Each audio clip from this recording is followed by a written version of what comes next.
Um, did anybody bring their conch with them? I left mine at home. What's a conch? Okay, that'll work.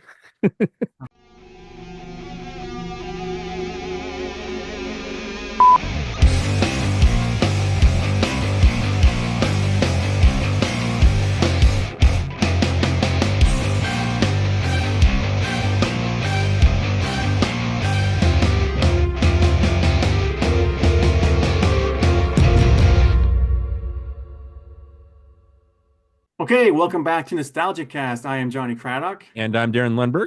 and today's episode is The Lord of the Flies, directed by Harry Hook, 1990 film, adapted from a novel by William Golding. Hmm. And we have a special guest today, as you can tell. Our good friend Jason Payne is back.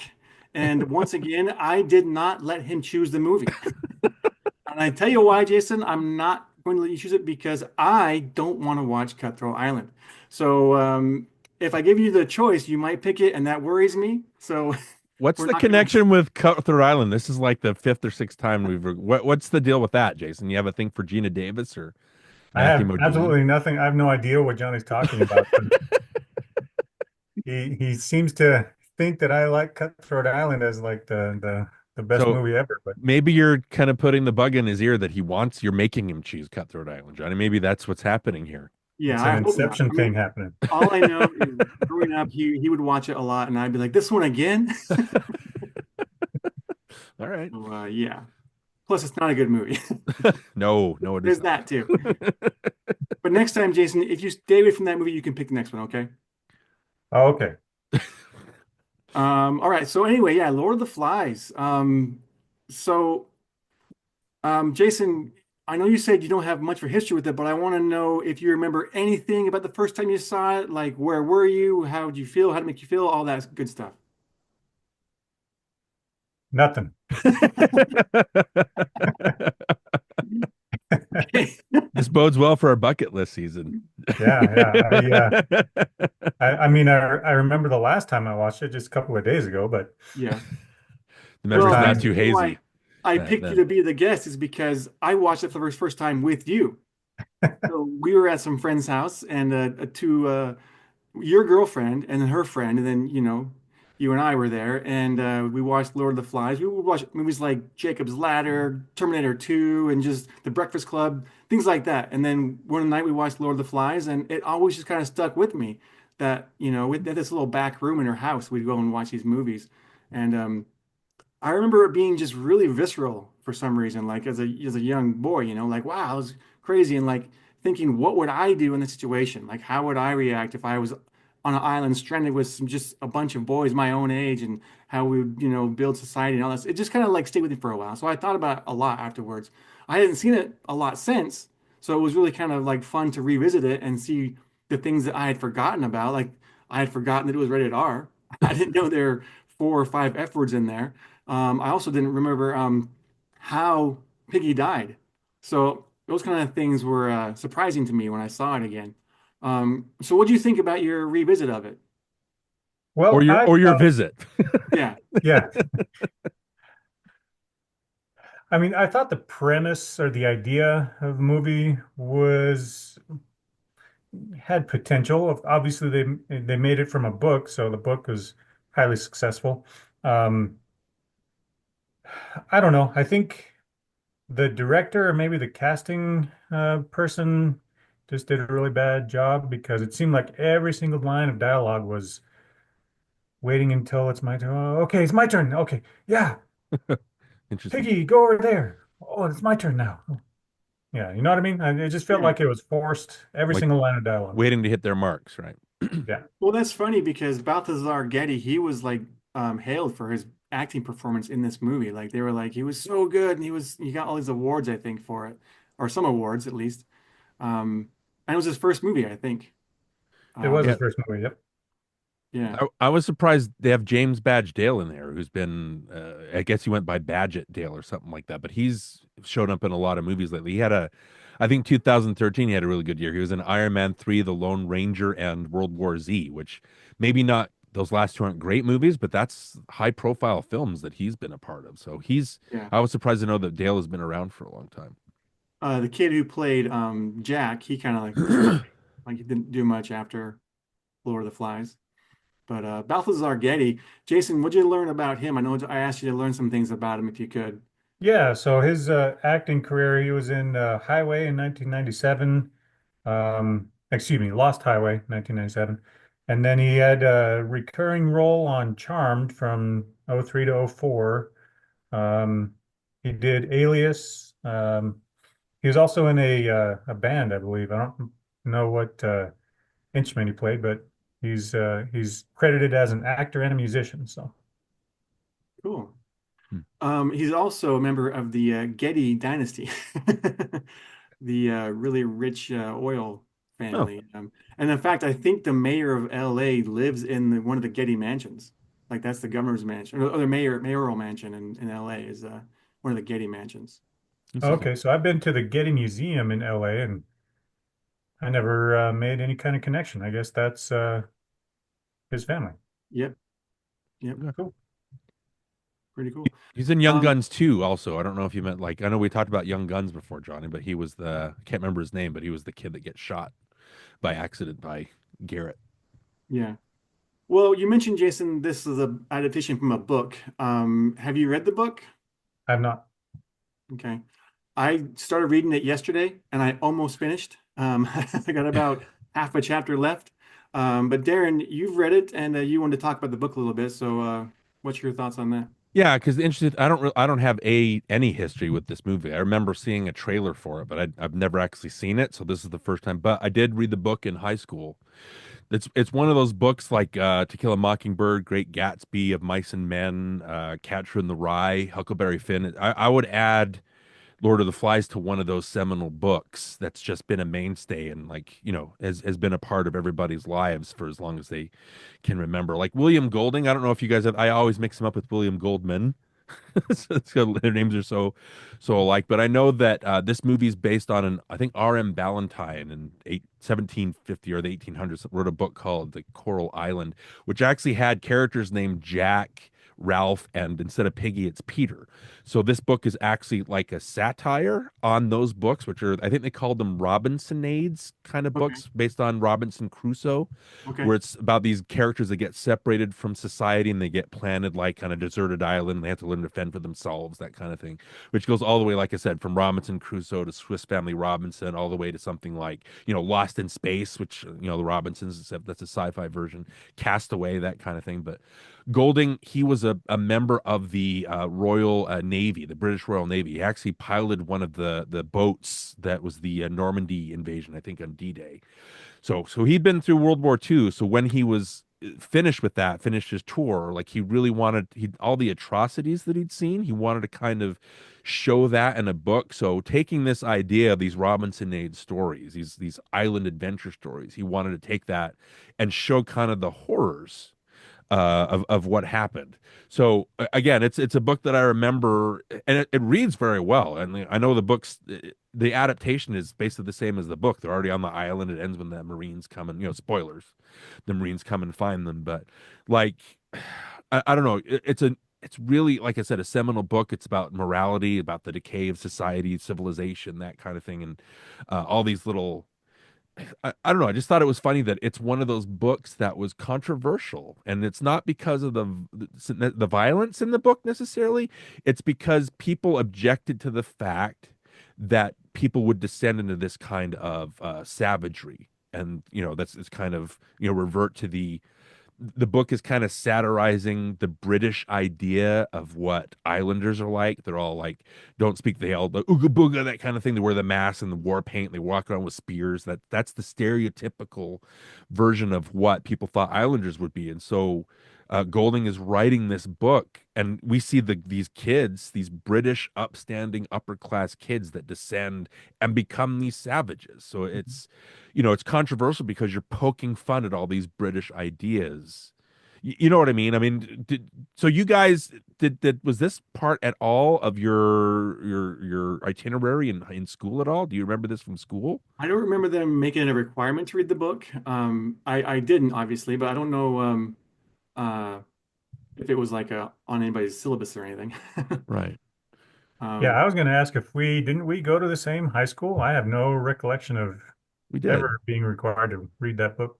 Well, I know we read The Scarlet Letter. I know that To Kill a Mockingbird was my favorite book is To Kill a Mockingbird. That was the one that was like, oh, this I'm really identifying with of this. Mice and Men was a requirement. Of Mice and Men was a requirement, that kind of thing. Gatsby, I remember reading. Gatsby, The So I, Chosen. The Chosen, yeah, but I don't know. I don't know what class it was, but I know I read this in high school. Maybe it was just on a like a choice or something like that. But that's where I remember the book from. But the idea that humans can descend into this kind of savagery, I mean, that goes all the way from, I mean, we recognize it now in the Hunger Games, which is kind of a pseudo remake of Battle Royale, the Japanese film, right? You're looking at The Walking Dead or Dawn of the Dead, like to an extent, or The Dark Knight is even something like that, where the Joker talks to Batman about, you know, you when the chips are down, these people they'll eat each other. So it's that kind of idea, and I don't. It's just a book that will last because all you really need. This is a very. I know this book takes place in a nuclear war. It's unspecified, right? And either they escape or they're evacuated. But all look, reading all the essays and things like that. All you really need for something like this to happen is you need some kind of crisis, you need some kind of charismatic leader, and then you need that leader to instill fear in people, and you can just have the repeat of this. So we can apply that to COVID or whatever leaders that we have in office now. It's a book like I don't know, like Invasion of the Body Snatchers that can kind of be adapted to different times or different kind of political kind of schemas, that kind of thing. So I think Yeah. that's why it resonates. One thing that William Golding was always asked, like, why is it just boys? Like, why wasn't it boys and girls, or why wasn't it just girls? And his answer was always like, well, I'm a boy. I used to be a boy. I'm now a brother. I'm a Yeah, husband, a father. That's what I know. And you write what you know. That's the first thing you write what you know. And then why are girls included? Because he didn't want to deal with the idea of having to talk about sexuality and sex and things, because that's going to come up when you put them together. And girls, because he's not a girl. So he's like, I'm a boy. I understand little boys. I don't want sex to be a part of the book. So it's just boys.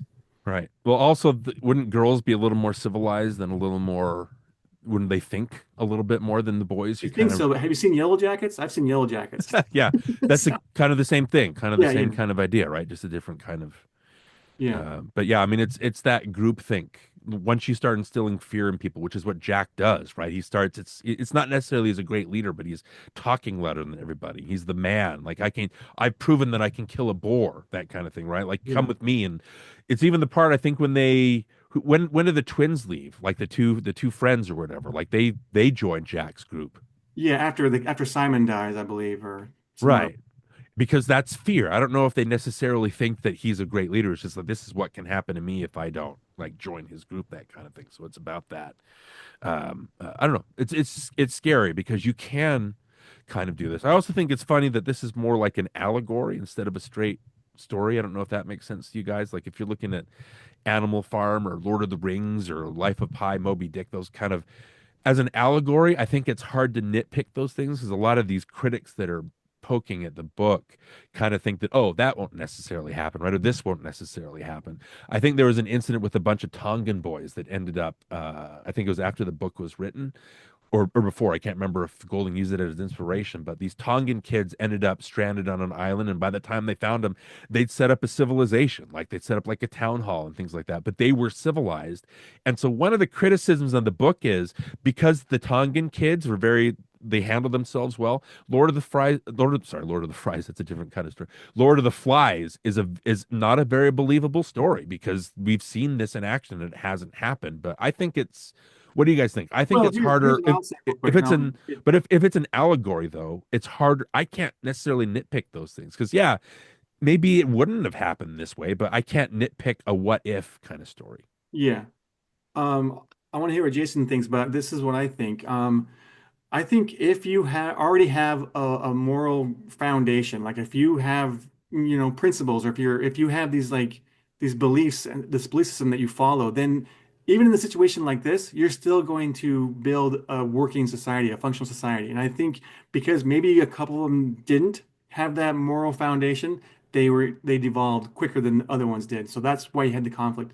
That's just what I think. I think, of course, it'll work if everyone's, you know, has the same moral foundation. Hmm. Yeah, that kind of goes along the lines of what I was thinking.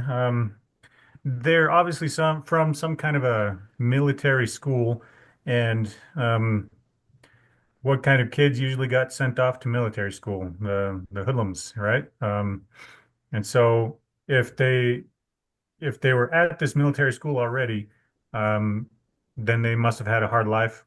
Could have had a hard life, I guess I probably should say. And they might be more prone or more apt to, Do I this kind of guess, thing. Well, get. Jason, you were in the military, weren't you? I was. Yeah.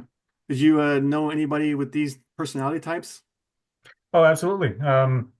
But we actually finished my training, and they obviously didn't. But Mm. so part of the training is to break down the character flaws and build up, the team mentality. That obviously didn't happen with these kids, but it was in process, and so we had the Ralph character who was, trying to, keep up the militaristic regimen, and then the next older guy in the group that wasn't as high ranked, but still looked upon by the other characters, and As a they kind leader? of. Sorry, go ahead. Oh, as a leader, you said. I was just Yeah, gonna. yeah. Mm. No, go ahead. Finish what you were saying. I Sorry. was just saying that these two people kind of emerged as people who the group wanted to follow. So one of them promised um, meat and food to eat. The other one tried to get rescued, and seemed like the kids were more prone to going to get their bellies full. Mm. Yeah.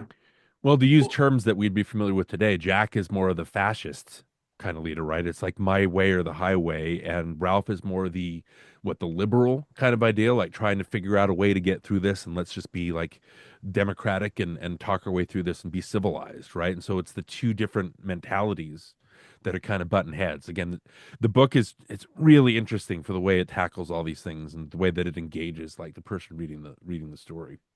yeah, the book's really well written. Now, Jason, when I asked you to watch the movie, you asked about the 1963 version. Did you watch that one too, or no? No, I did Okay. not.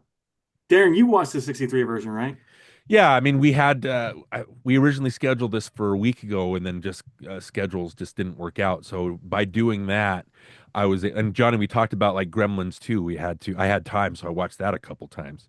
But I wouldn't have had time to watch the '63 version, the Peter Brook film version of this. But since I got done early today, and we didn't record this week, I was able to watch that version. That is of course, the more famous version, and it's interesting because the screenwriter of this movie, it's credited as Sarah Schiff, but it's a pseudonym. Her name is actually J. Preston Allen.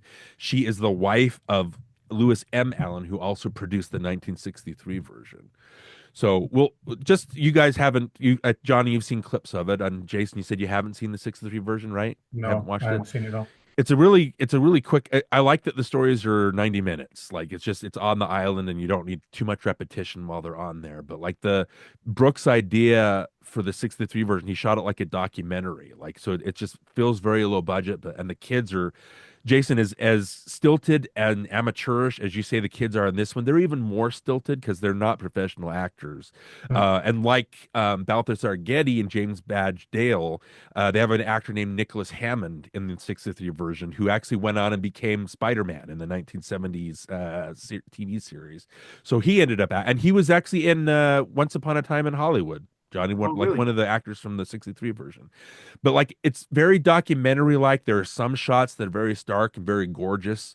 But a lot of times again, it's like that documentary feel. It's very cinema verite. It's very minimalist where it seems like they're trying to capture things that's not very well, it's not pretty, if that makes any sense. But the stiltedness of it and the documentariness of it kind of adds to an eeriness. Like the part where Simon gets killed, he's squealing like a pig, and it's not realistic, but it makes it more, I don't know, feral and kind of scarier and It's also creepier. very dark, so you can't really tell what's going Yeah. on. So That's what I you mean. kind of use your imagination to fill in the blanks, you it know? seems very on the fly, like it's not very polished, but I think it works as like a primitive version.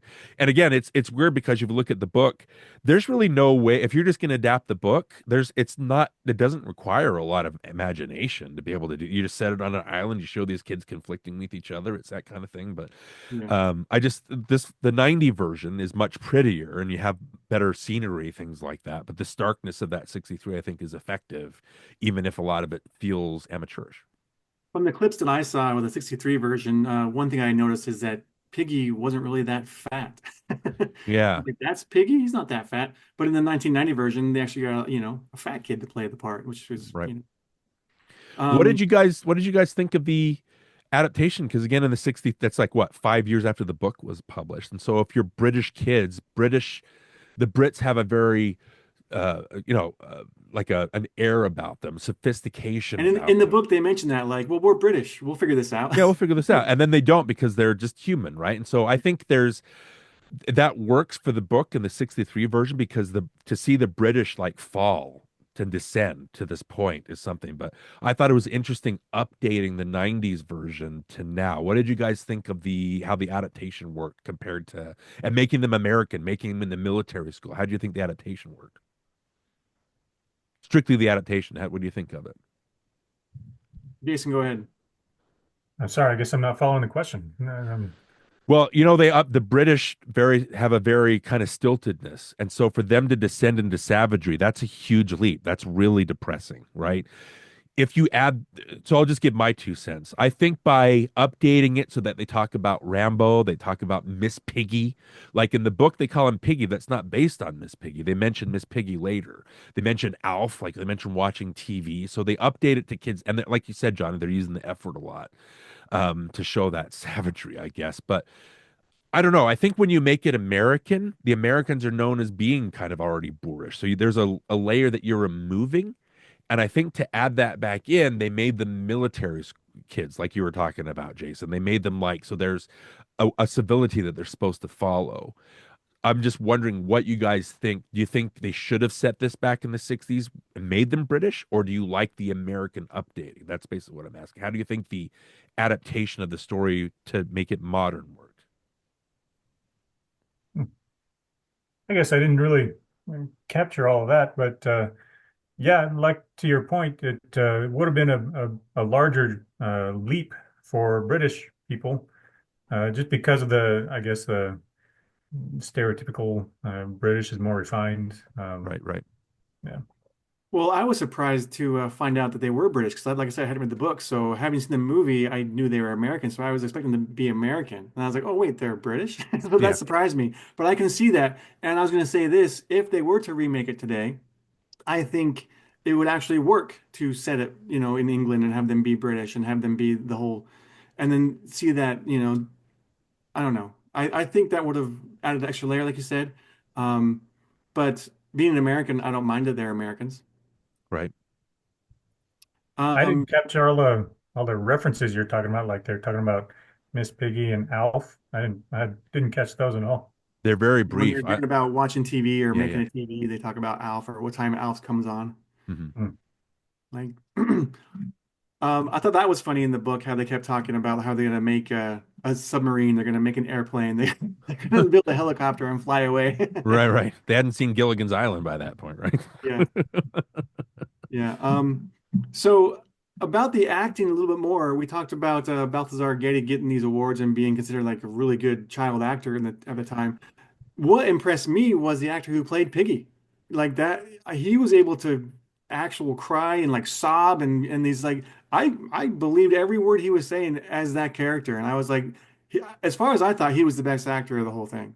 I didn't think Jack was very good. I thought Balthazar was okay, and then but Piggy, he really impressed me. It's almost like Harry Hook actually broke his glasses. So when his glasses break, it seemed like they just got that. And it was Daniel Pipoli, I think is his name. But it Okay. just seems like they got that on camera. Like he broke it, and then he's like, "Okay, I'm gonna do something." And then he broke his glasses and gave it to him. And then the kid was like, "They broke my glasses." They just got that on camera. I'm not sure if that's how it happened. I thought it was interesting too because you look at the book, the glasses are the sign of progress, right? Yeah. and the knife is a sign of the barbarism or whatever. And then you have the again fitting in that stereotype of the islanders, like them worshiping the boar's head. That's like, worshiping pagan gods. That's again a very stereotypical thing. But it's Yeah. so fascinating that they switch that Golding switches it and makes it from the point of view of the British people, so that we are the savages, the Brits are the savages. I thought that again, it's just fascinating to talk about as far as the book goes, and why, you know what I mean? Because we read a lot of these books in school and we think of them as homework, like something we have to do instead of just enjoying them. Which again is why To Kill a Mockingbird was like the standout, because that's a book that makes me emotional, and I was just like, this must be really good because I'm responding to it. And Yeah. Lord of the Flies was the same. I just it's resonated since I read it when I was a teen. So what do you think of Piggy's performance, Jason? I still felt like it was um, still waiting for his lines, but yeah, you have a good point that it's not easy to make yourself cry on demand and have actual tears come out of your eyes, and he did that really well. So I'll concede that, but still, uh, every single line, like I said, it was like, okay, now it's my turn. Yeah. Okay, now it's my turn to talk. So, Yeah. Well, it's interesting that this movie came out in 1990. This is the same year as Home Alone. And Johnny, we've talked about, I think on the Mrs. Doubtfire episode, we talked about Chris Columbus, who, when he shot the first two Harry Potters that he directed, all he would say to Radcliffe, Watson, and Grint was, okay, I need you to say the line like this. And then they would just copy him. So it's not, and then he would just shoot them saying the dialogue. You know what I mean? So it doesn't feel like a performance, as opposed to when Cuarón for the third Potter movie actually made the actors think about what they were doing and made them feel and live their characters. And from Yeah. that point on, they felt like they were acting instead of just delivering lines. I felt like that's kind of what Hook was doing. I don't know if do you agree with that, Johnny? Yeah, If I could that's see that. I think the reason why Jason sees what he sees is because you and all three of us were actors. We took acting classes. We studied acting. We knew how to develop a character. We would give them the background. We'd know their history, and we would rehearse the lines, and you rehearse the scenes over and over and over again until it became really fresh and really, like realistic. And so that was our goal as actors. And so I think when you don't see that, when you don't see them put the same effort into it that you've put into a character you've created or you've played, then you see through the performance and you go, okay, he's just saying his lines, or he's just yelling loud now because he's told to yell loud. He's not actually feeling the emotion behind it. But when you feel the emotion behind it, it makes all the difference. And so that's why when I see the emotion out of Piggy, I go, okay, he actually put some effort into this. Or he's just, maybe he's really, I don't know, like you said, maybe he got his lashes smacked. I don't know. But you see that the difference between like actually putting effort into your character and into your performance than those who don't. is that a question for me? Sure. You answer it. Yeah, yeah, for sure. I mean, um, just like you're saying, and it's very difficult for an actor to cry on demand, and the fact that he can do it, I don't know if he's just always been able to do that, or if he's actually honed his craft and had acting experience. But I guess just the timing of the lines is probably what keeps me going back to, these are all just kids off the street that got an acting break. What if it could have been some of the editing choices too, like when they would edit things could make it feel that way. make it a little bit tighter. Yeah. Yeah, the 63 version, some of the shots go on a long, long time. Like at the end when Ralph stumbles on the naval officer, it starts off on his feet, and I'm not kidding you, it literally takes a minute for the camera to pan up and get on the officer's face. So it does take its time. I think the 63 version, sorry we're comparing it so much, but it just seems like Brooke in that movie was just capturing the kids on the fly. I think he shot hours and hours and hours of footage, and so it just when the kids are just being kids in that one, it just seemed more naturalistic. Like they didn't know they were being filmed. Again, it was more like a documentary type feel.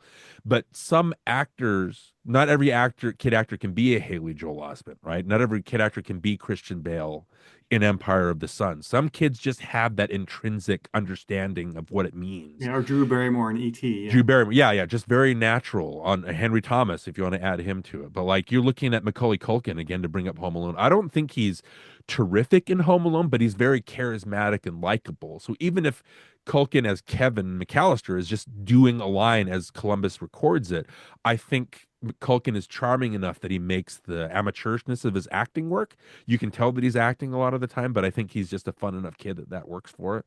But again, it's hard to I don't know. I just feel like the 63 version feels more natural because it's on the fly. It doesn't feel as pretty, and so it feels like you're actually getting these kids in a moment that they don't know they're being filmed, as opposed to this. Well, one of the things I want to talk about is the fact that there's the absence of Act One and Act Three.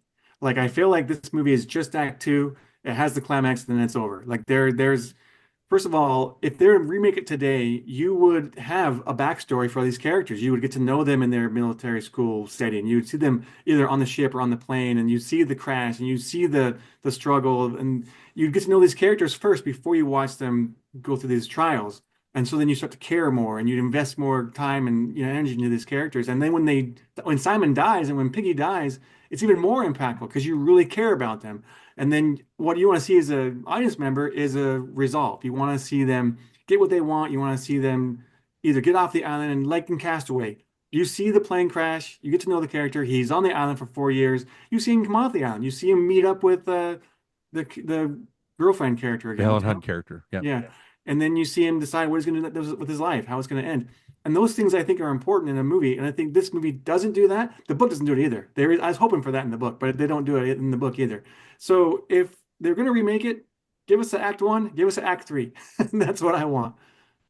Yeah, again, they're archetypes, right? That I mean, we're supposed to watch this. And who would I be in this situation? Would I follow the fascist regime? Would I be more like let's just get rescued? Would I be like happier and just kind of, oh, let's come on guys, let's not go let's everything's not so black and white, that kind of thing. Let's kind of play the middle.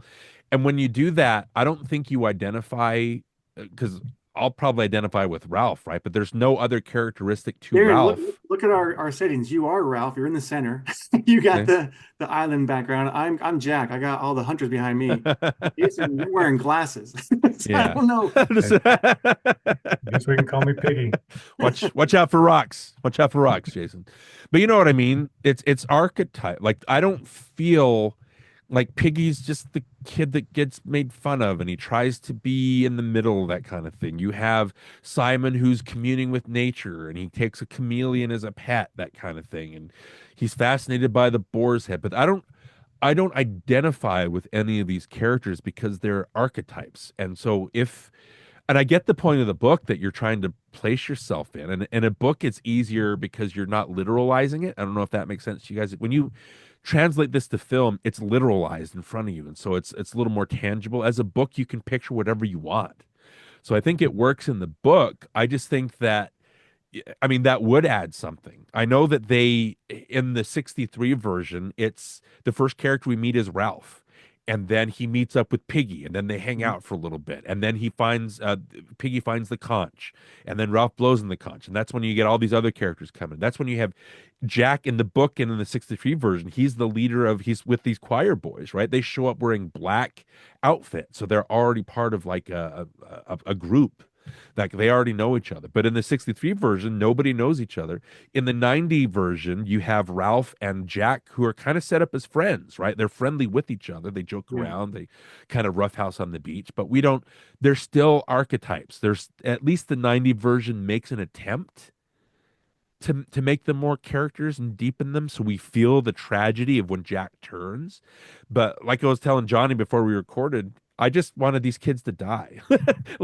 And I was like, I've never wanted a group of kids to die more in my life because they just become savage. As soon as they kill Piggy, it's like there's no hope for these kids. Like Ralph, just find a gun, kill everybody. It's like there's no hope. It just made me feel so I don't know. It's dystopia, right? It makes you feel so cynical about stuff. And again, it's effective from that point, but I just think Johnny, you're right. Like, I don't know. You could do different things. You could set up different character arcs so that they pay off on the island, right? I don't know if once the military guys show up, if there's much of an ending. You could point up how I think the book and the movies hint at it that the military is like, what are you kids doing? Like, you're burning the island, like, you're burning down trees, like, you're at war with each other. How immature are you as they're in a war? You know what I mean? As these grown men are still playing these same games, just on a more adult scale with Yeah. helicopters and boats.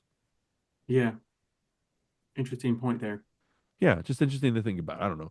Um, I wanted to know, what did you guys think visually of the movie too? Like what, because I think, like I said, there's only one way to really adapt the book, and it's just like this. Like this is how you would expect anybody to shoot it. I mean, what did you think visually of it, Jason? I think visually it was breathtaking. They're supposed to be on a jungle type island, and they kind of got it. It was believable. Felt like you were there. Yeah, it didn't feel like a set at all. Nope. I think it could have been utilized a bit more, but I still liked it. One thing that I did like was the music. I thought the music was very effective. With the Um, choir singing, right? yeah, Like I thought that worked, and it had that vibe. And so I kept noticing the music. Like, wow, that works. That's good. That's what it should be. So the one of the differences, I really like that first shot. Like you're just kind of familiarizing yourself with the situation where they're all under the water. Like you see feet, and then you see the captain kind of sink down, and they grab him by the hair, and then they're all in their military outfits, so we get a sense of what they were doing. I think they were coming back from military academy or something like that. And again, the captain's not part of the book. Like they're just kids that are on the island. I'm not sure what that added to it. I think they did that maybe to be different, but there's that shot when they're in the cave and after the captain's disappeared. And when he comes out, like as an audience member, you're like, oh, there's the captain, because that's obviously a human form that comes out and he kills him, right? And so when Simon goes back later and he finds that it's the captain in the cave, that's different. In the 1963 version, which is also in the book, it's a parachuter that one night this guy parachutes onto the island, and then he breaks his neck or he dies.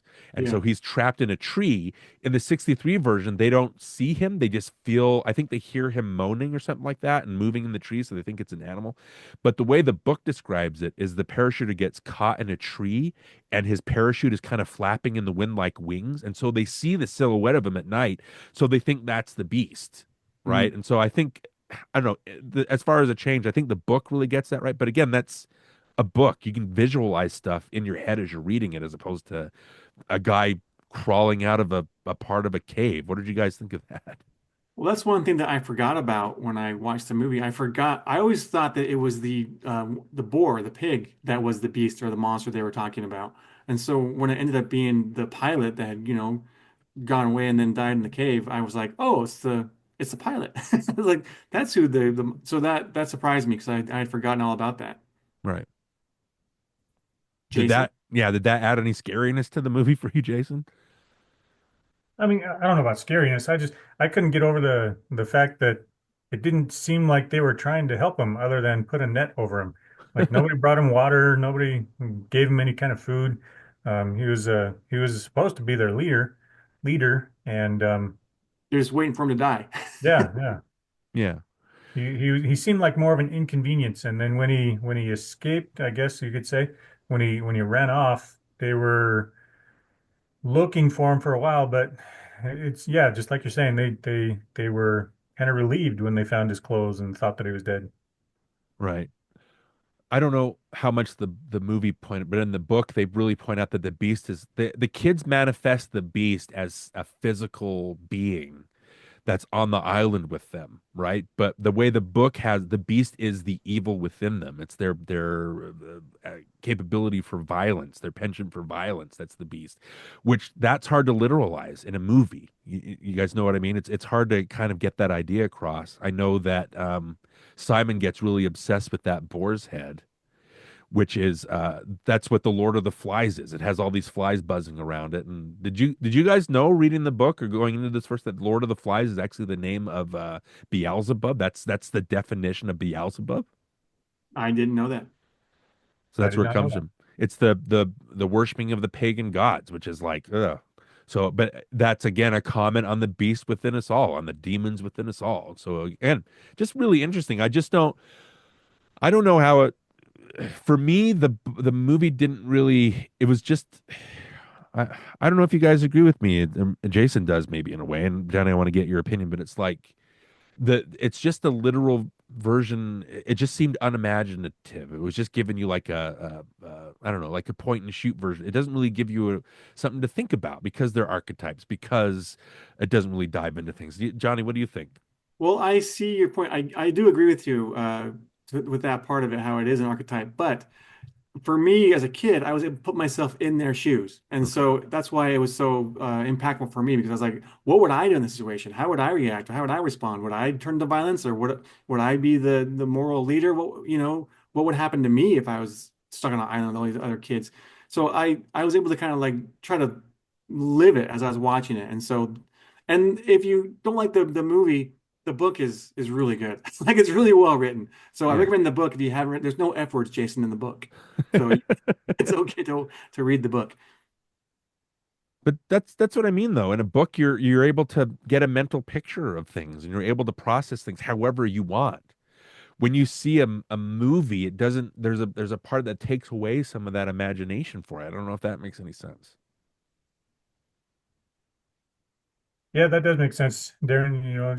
You, that's one of the reasons why reading books is just so much better. Everybody always says, "Oh, the book is way better than the movie."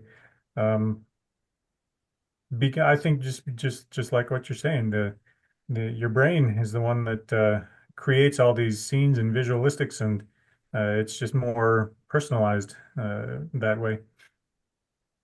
I like the like I said the movie starts very visually and so it gives you and so you see Jack there's a part where did he get that blood? The blood that he puts on his face. Where did he get that blood from? From the pig, right? Yeah, I think that was from the knife. Okay, Oh, okay. yeah. He's taking so he's putting it on another kid and then he puts it on himself and you can kind of see him become like a barbaric in a way. I like that it was their job to and again this is in the book, but it's their job to keep watch of the burning tree that they're trying to use as a like a signal, right? But they go on they hunt like and Jack's like don't make fun of me. Don't tell me what to do. I was off hunting for food. Like we're just trying to find food for us.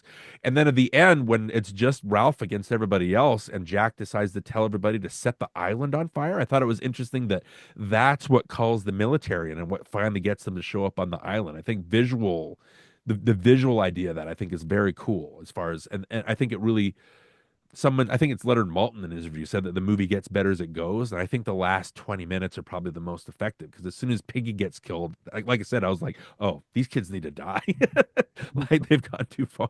Well, I think too interesting that when they do start marketing themselves, that's the start of the downfall of those characters. They mark themselves, and then that's when they start to evolve. So Yeah. Yeah, the idea of again, so fascinating. The idea of like the fascistic kind of like someone that's speaking the loudest or someone that, because you're confused about stuff. And the one guy that's like, "Oh, I can do this," and I'm like, I think one of you guys said like, "Oh, I got food. Like you should listen to me." And like when he's making fun of Piggy and everybody joins in, how scary and how easy is it to kind of join in on that kind of, I don't yeah, know, that well, that bully. tribalism. Yeah, And yeah, exactly. So. um, is there anything else that you guys want to bring up, or anything that we forgot to mention? Jason, did you say what all you wanted to say? Do I do mean, you I was just remember thinking, watching the movie for the first time now with Johnny? Did the memories all come flooding back? Or nope, nope, still no, still nothing. I swear it happened. like I said, it must have been the other Maybe Jason I'm Payne. wrong. I don't know. Maybe I'm remembering wrong. I don't know. But I was just thinking that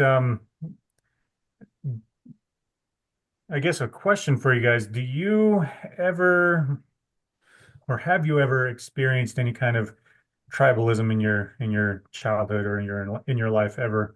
Because I specifically remember a few times where I did experience that and yeah, I went right along with the bad things that people were doing.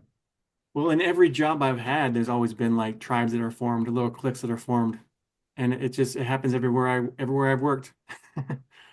I mean, I'm Well, experiencing it now.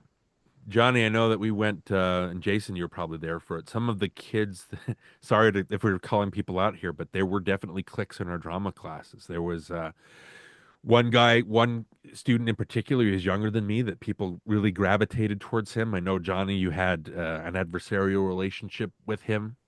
So there was tribalism there. I know that that group of kids ended up making what was I can't even remember the play, but it was I think it was after I graduated, Johnny, or something like Mhm. that, where they decided to make their own play, like our Mhm. teacher. They didn't have faith in our teacher, so they made their own thing, like as a one act Assassins?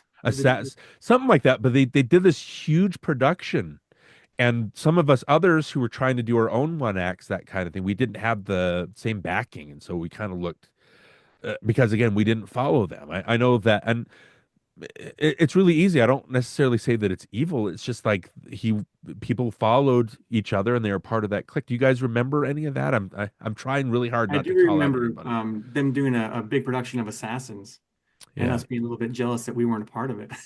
right. Because we weren't part of that clique. Jason, do you remember any of that in our drama classes? Yeah, yeah. I was thinking more, when I was more the age of these kids in the movie, though. That would have been, excuse me, much younger than high school age. I just remember specifically being part of a group that were making fun of a boy who was trying to make claims, and none of us believed him, so we just kind of started teasing him and belittling him and following him into business after school because he was afraid he was going to get beat up. Hmm. Did you steal his glasses and throw a rock on his head? Not that Nope. far. Okay. Then you're okay then. We're semi-civilized. I know that we're all part of like a religious background. That can be thought of as tribalism, right? But I think it's important if you're going to be part of a group like that. And I've talked about this with my wife. It's like you should always question the group that you're part of. Like not question to the point where you're adversarial or anti for that, but you should always question your place in a group that you're part of. So again, it's really easy to slip into that tribalism, but to keep yourself from doing that, I think it's important to understand where you are and what you're coming from and what your individual beliefs are as far as how it ties into wider beliefs. You know what I mean? Yeah. Well, we got kind of deep there at the end. We did. All because of Jason. All It's the My fault. glasses. Yeah, there you go. right, So Jason, thanks for joining us, man. We really appreciate it. And next time you can choose, okay? I'll let you I, choose. I appreciate it. I appreciate it. cut But, Cutthroat Island. there's one you can't pick. You can't. You pick it, I guess I'll watch it if I have Yeah. to. All right. Well, That's then awesome. for NostalgiaCast, I'm Johnny Craddock, And I'm Darren Lundberg. and that's Jason Payne. Yeah. And this was Lord of the Flies. And what's happening next time, Darren? Okay. Well, we're keeping with, okay, so we're trying to like for our 90s bucket list season, like we started with Total Recall, which had Robert Ricardo and Jerry Goldsmith, and then we switched to Gremlins 2, which has like Robert Ricardo and Jerry Goldsmith, that ties in. And then Lord of the Flies, maybe it ties in with like the creatures of Gremlins, but I think keeping like the bug kind of version, I want to talk arachnophobia for our next our final. Yeah, this would be our final 90s. For the 90s, yeah. 1990 Then we movie, go right? 91 next. So, Yeah, so yeah, Arachnophobia is something I've always wanted to talk about. It's a movie that just I watch at least once a year. It's again the Spielberg connection, but yeah, if we're going for bugs, let's go from flies to spiders. sounds fun. Um, uh, uh, Ralph has the conch. Kill the pig. Kill the pig. What are you guys doing? We're doing a quote from the movie. You got one? That was a quote from the movie. Hey, you're right. It is. Man, we don't give Jason enough credit. That was good, Jason.